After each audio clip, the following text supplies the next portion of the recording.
Sopa de Frijoles Negros. Black bean soup. A side dish from Costa Rica.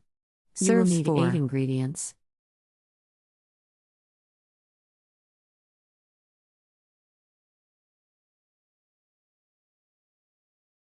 Step 1. Rinse beans, cover with water and soak overnight. The next day cook with at least 7 cups of water for 3 hours.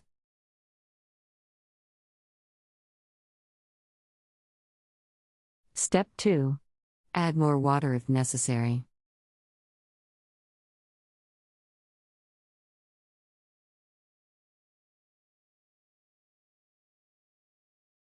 Step 3. When the beans are almost soft, add cooking oil and the rest of the ingredients. Hints for serving: add fresh lemon juice, Tabasco, sour cream, chives, or green onions to enhance flavor, or add 1 or 2 eggs. Cook for another 3 minutes and serve with flour or corn.